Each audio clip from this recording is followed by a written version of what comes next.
Hello, my name is Michael Nunley, and I want to tell you a little bit about how I got here and how Omen Comics came to be.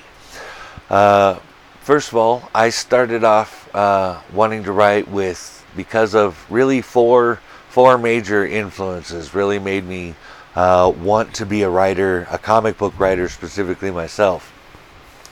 Those would be first and foremost, it was C.S. Lewis's Chronicles of Narnia. Those were the first ones I got into. But as I got just a little bit older, I got into Tolkien's Lord of the Rings series, and that really opened my mind on world building and what you could do with various mythologies and stuff. And speaking of mythology, that leads me to my third one.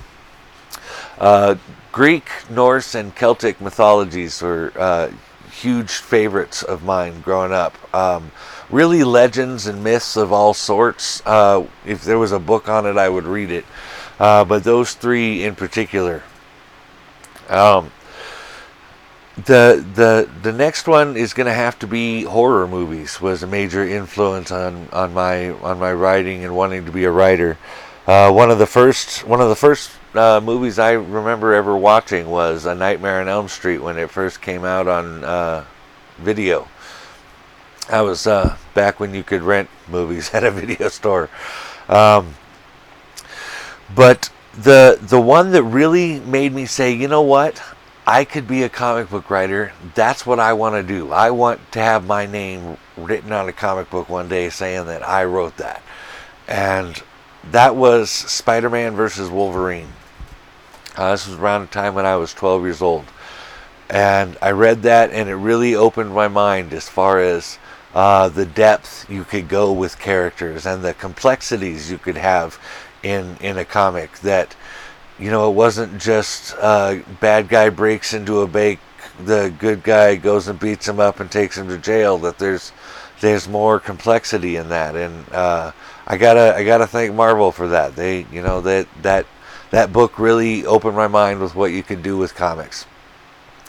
And so way back then when I was 12, I started making characters. And some of those characters even exist today.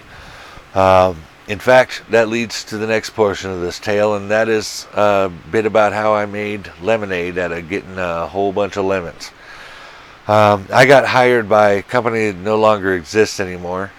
I don't want to sling mud, so I'm not going to name any names, but they hired me to invent a character by the name of Omen, and to kind of build a world around this guy, and I did that. I created Omen. I made a whole background for him. I built other characters in his world. In fact, the Omen #1 you have there is pretty close to what I originally wrote for Omen. And anyway, about 3 issues in to writing the series, I found out that they were not going to pay me, and that they were quitting the whole thing, and that they were never really all that serious. Having wanted to write comics for so long, that really hurt a lot. That was a big old batch of lemons. So in response to that, as opposed to wallowing in my lemons, I decided to make my own comic book label, and I called it Omen Comics, despite the people that just dropped me and decided they weren't going to pay me. And in a way, for me, every time Omen Comics puts out another comic, we're 4 in now, it's kind of my own little, I don't know, way to get back at them for having rejected or dropped me, or whatever you want to call it. You know, part of me admits that's immature. Another part of me wants to go anyway, that's a bit about how I got here, and part of the reason I'm here is because of fans like you being interested, and I just want to thank you for that. So thanks for watching, and thanks for checking out our Indiegogo campaign here. Have a good night.